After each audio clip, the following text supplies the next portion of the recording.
Good day, everyone. Welcome to the October 2025 Zummit for sports chaplains and character coaches. Thrilled that you're here with us today.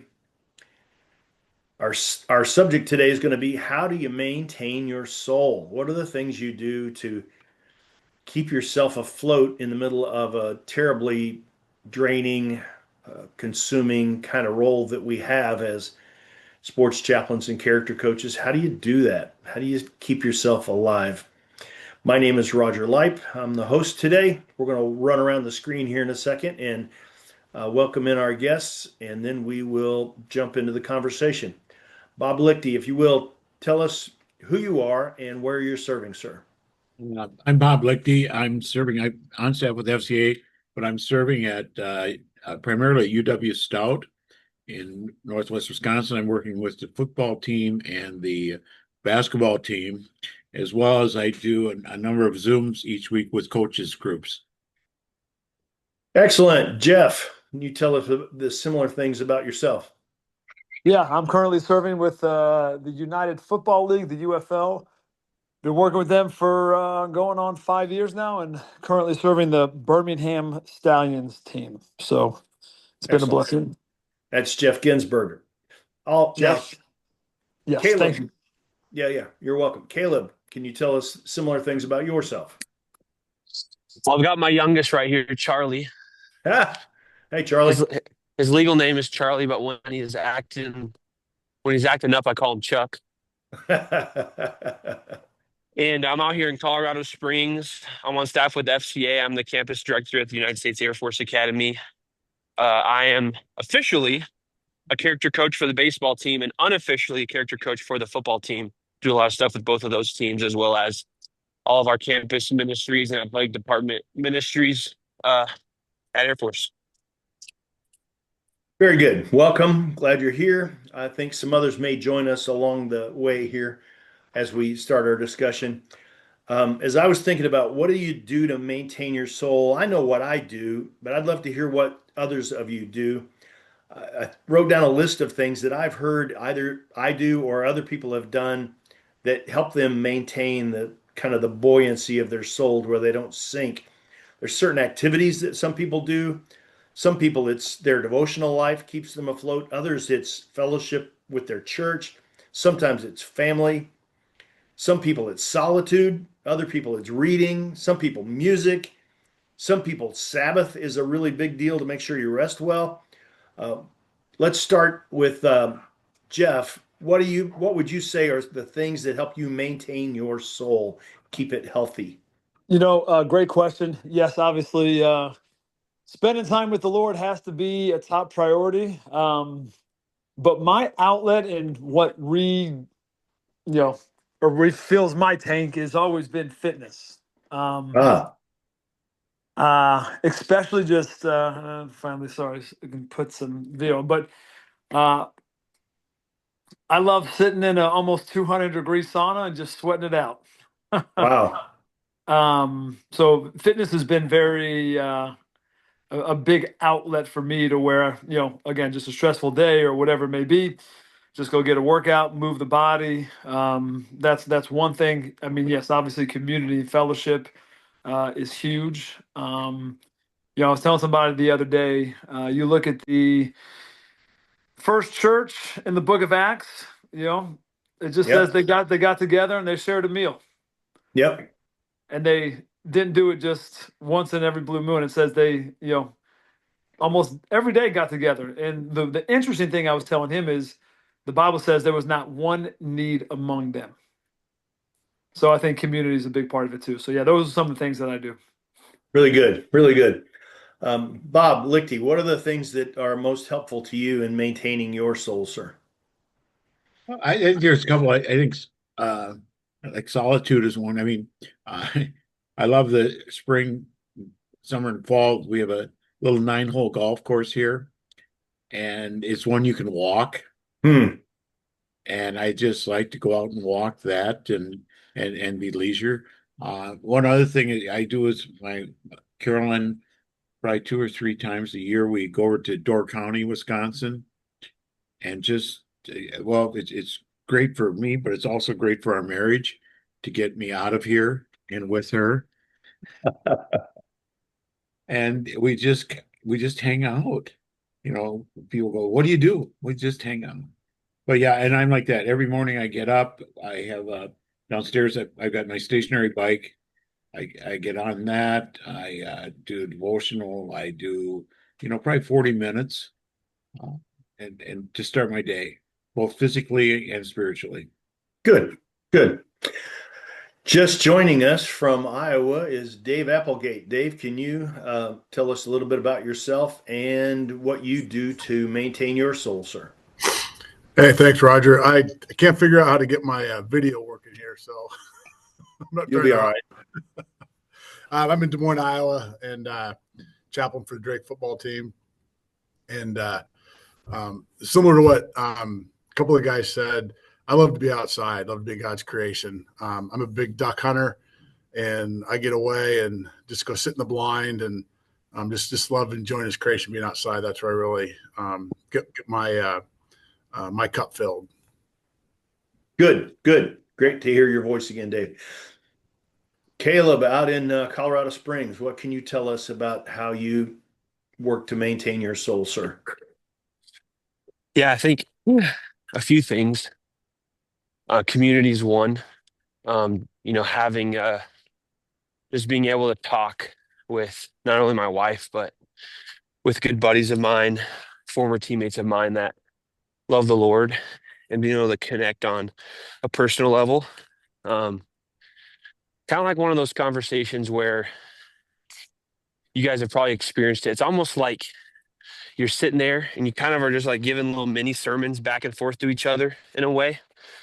You're not necessarily preaching at them. You're just kind of just bouncing back and forth, sharing Yep. encouraging thoughts, um, in one accord. That's really encouraging for me. And then for me, just waking early, there's something exciting for me about watching the sunrise, and it's kind of necessary. I tell people the most depressing way to wake up is to somebody like this guy crying on a baby monitor. If that's waking you up, you're already not starting your day the way you're going to want to be. So the chemicals that are released in your body when your baby's crying is not what you want. So rising early and good community, I would say, are two things for me that really keep me afloat. Very good.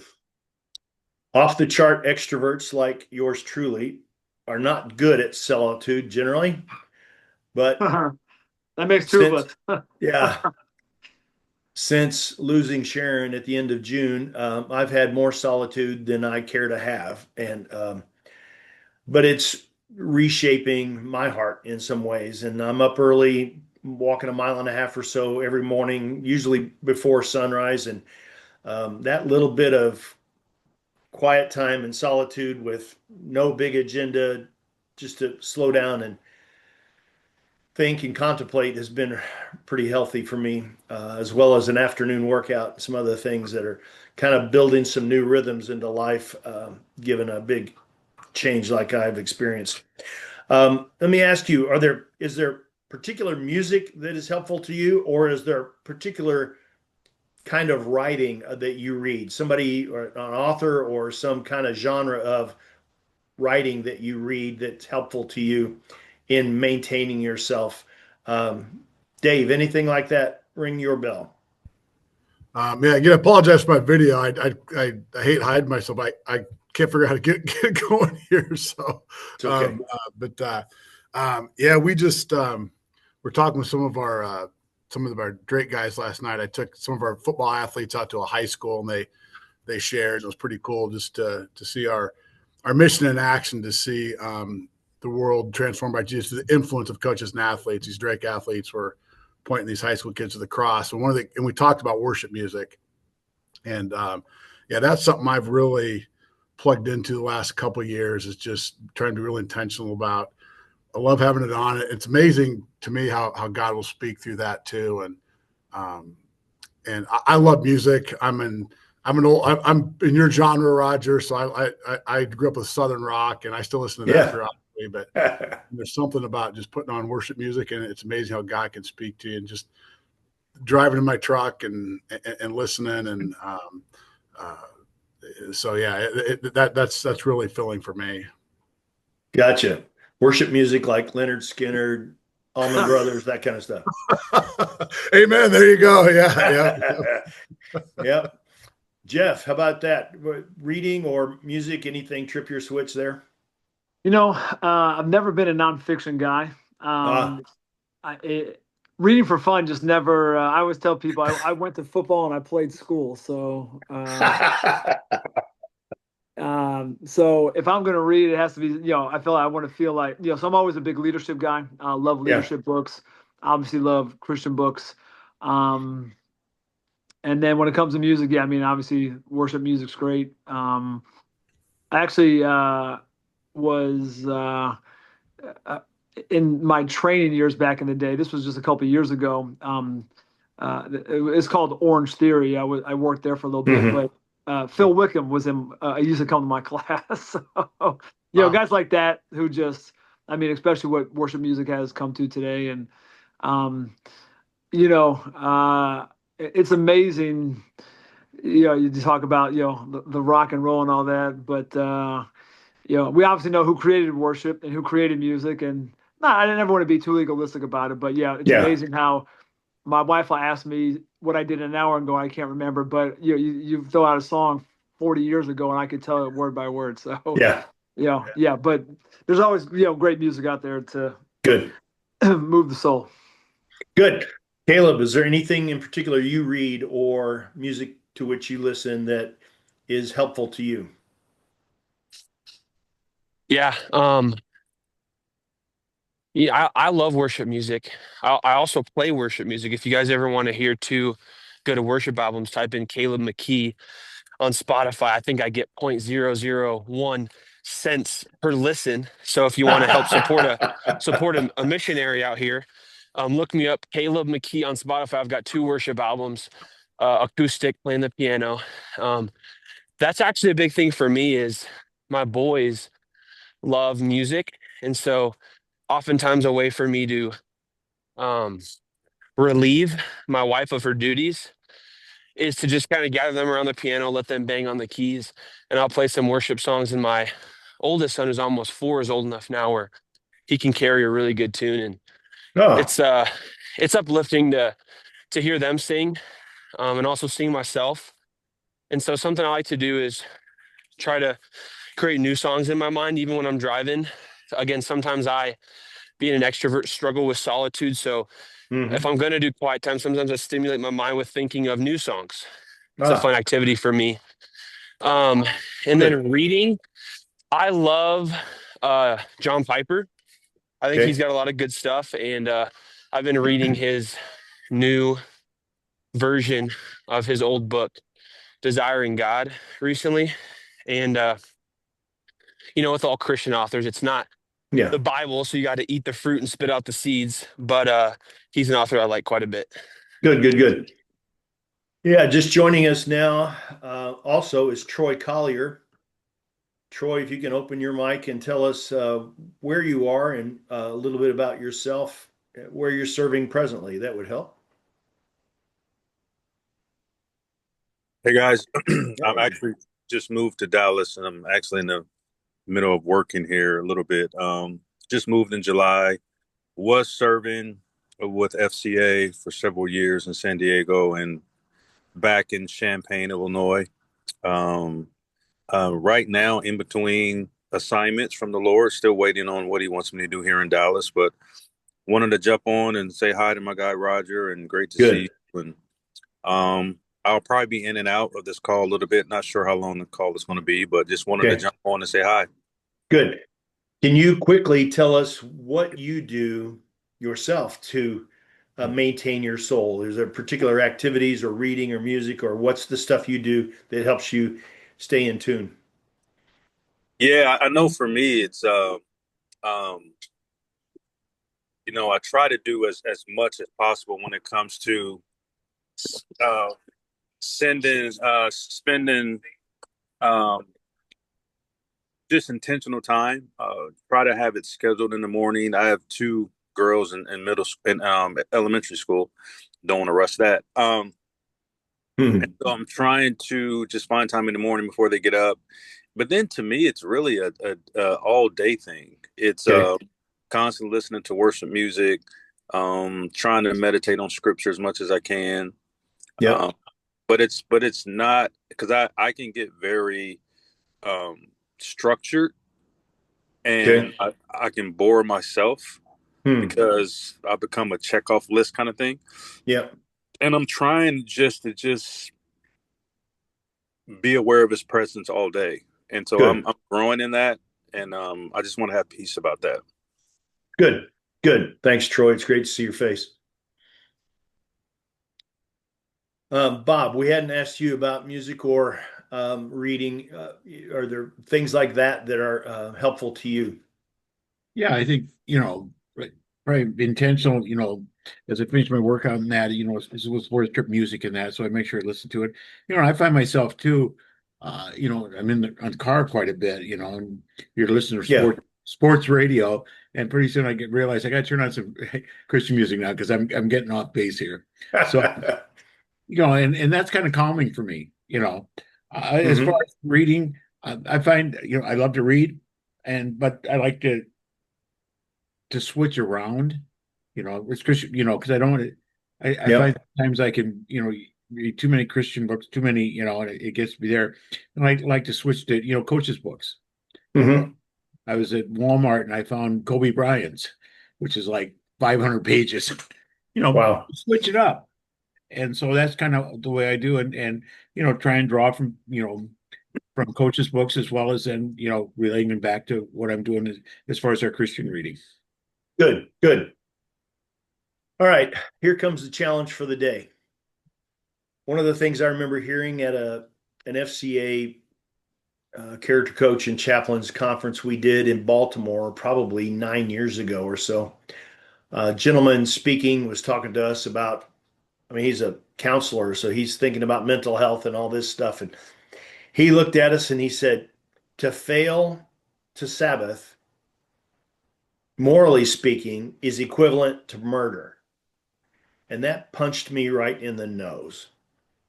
Because especially in the fall, because of serving college football teams and all the stuff of startup with a new semester and all that stuff, I'd roll along for weeks and weeks and weeks. And suddenly in November, I'd look at myself and I go, why am I tired? Well, knothead, you hadn't taken a day off in weeks. No wonder you're tired. And so from that day forward, I've been building Sabbath, that is rest, into my calendar on purpose. Because if you're as type A as I am, if I don't schedule it, it's not going to happen. And so I have found that I am better at ease. I am more under control and I'm less stressed because I build real rest into my schedule. And if I wind up working on a Sunday, like yesterday, this week, I was traveling on Sunday and I took the first half of yesterday and just rested. Holy smoke, that was invigorating. It was helpful. It was good. So there's the challenge. Part of what Not to can cut you really off, but restore our souls real is real just rest for you rest. looks like what? Well, for me, it was sit in the easy chair and listen to music or listen to the radio or watch Dan Patrick on TV. It was just shut it down, Yeah. not work, which is a stretch for me because my journal is always filling up with ideas and thoughts and pushing this and writing this. And I had to shut it all off and just veg in a sense. Man, I'm not good at that, but I'm trying. Um, all right. Any final thoughts you have as we're turning the corner toward home here about how you maintain your soul? If you had one thing you would encourage other sports chaplains, character coaches to do, what would it be, Jeff Ginsberger?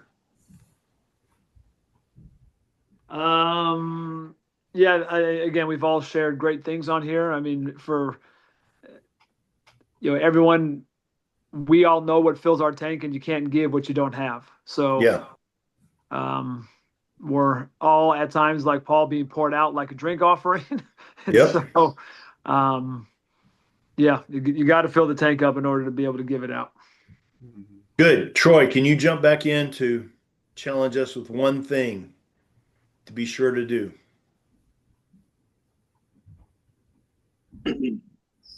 I would say, and this is what I struggle with. I don't have enough fun. Ah, I'm been going through some things, just with my health a little bit, and so it's just been a challenge. But I want to have fun, and it's like I want to just go be a kid, and I think trying to fill that cup up is hard for us grown folks, and yep. um, whatever it is, and I would challenge us, including myself, like, and it's okay to have fun, like to really be a kid, and I want that for my life. Maybe I'm speaking to a mirror right now, but I want to speak that over us today. Good. Appreciate it. Dave, Yeah, any thoughts you have? that's all really good stuff. And a couple things, and Roger, I resonate with what you said about being intentional about rest. I think that's important. We need to it's scheduling it in, and I do that. I schedule to the gym, I schedule going down hunting. It's important to schedule, especially this time of year. But Yeah. I've had a mindset shift the last couple of years. I just want to share that I've tried to shift from being the thought of being busy. Yeah. I heard an acronym years ago, busy is being under Satan's yoke. And when you talk to people, typically it's almost a badge of honor. Oh man, I'm so busy. So I've tried to reset my mind. Instead of being busy, I go to John 10:10. Jesus came to give us life, but life in abundance. So I try and say the word full or active. I didn't have a busy weekend, man. I had a full weekend. I had an abundant weekend. And that mind shift has just helped energize me, especially this time of year when we're in the grind, to go from busy to being full or abundant. Excellent. That's good. Good. Caleb, any thoughts you have of a particular challenge you would make to us? Yeah. Um, I would honestly echo some of the things you shared, Roger, on Sabbath. Mm-hmm. And I thought that Jeff brought up a good point of asking, what does rest look like for you? Because the first time that Sabbath was brought up to me when I was in back on active duty was intimidating to me because I'm like, I don't want to do nothing. Like that sounds awful. Mm-hmm. And but actually finding things that are maybe again lower stimulation, things that are Yeah. just more restful in nature. Um, like going on a walk or getting more, longer exercise in, or maybe doing different type of exercise I don't normally do, or going to play golf. Um, just things that are lower stimulation because I think that um, I'm constantly seeking stimulation personally, Mm-hmm. whether Yeah. that's I'm in the truck and I need a podcast, or you know I'm I can't just be still and think to myself oftentimes. And so I find taking a Sabbath, and even if it's just an hour of that, of like doing the Sabbath, that's more intimidating. I found that to be it makes me more content, a more Yeah. content individual rather than constantly. I think I'm a striver. I'm constantly Mm-hmm. straining and striving forward. And I think the Sabbath is a good opportunity to reset so that I can do that in the Good. coming days, but then reset. So those are some of my thoughts. Good. Appreciate it. And finally, Bob, anything you would leave with us as a challenge related to maintaining our souls? Well, okay, two things come to mind. One, we're talking about Sabbath, is that one thing about football is the schedule. Yeah. Schedule a day off. And so Hmm. when they're at that day, I take that day off. Good. I'm not going to fill it with the other stuff. And then, like I said, we had a bye week, and so Carol and I took off for Door County a couple days because we wasn't there. Yep. The other thing I'll tell you, I enjoy calls like this Yep. because they're not work related. you just learn things, and it's kind of like you meet new people because you Yep. know you're kind of around the same people at work, even in our ministry people. So when you're meeting with them, you're talking ministry work. What are Yeah. we going to get done? Whereas here, you just kind of talk to guys about, like this. What do you do? What do you like doing? So Yeah. I think that's why, those are two things I encourage. And I meet people from all over, and I see Davies down in Des Moines, and actually the coach at Drake, his dad was a year behind me in high school. So Wow. Oh, make those connections. who's Wow. that, Bob? What's your coach's name? Well, our new coach is Joe Woodley. Yeah, his dad, Mike Woodley, went to Waterloo, Columbus. Yeah, yeah. He was a year behind me in high school. All right. Good. All right. Well, we're going to wrap things up here today. I want to have you be aware next month on November 4, we're going to chat about how do you fund your ministry. It's an important time at the end of the year like that, and we'll share our best thoughts. A lot of us, that's an important part of how we get things done. And man, it's really hard to get done if you don't have the funds to do it. And so we'll talk about various tips. What are strategies, tools? What are the things that have made that often difficult part of the process better for you? How have you done it effectively? So we'll share our best practices next month on that. Please join us then if you will. Thanks everyone for dialing in and being a part of the discussion. And we'll see you on the next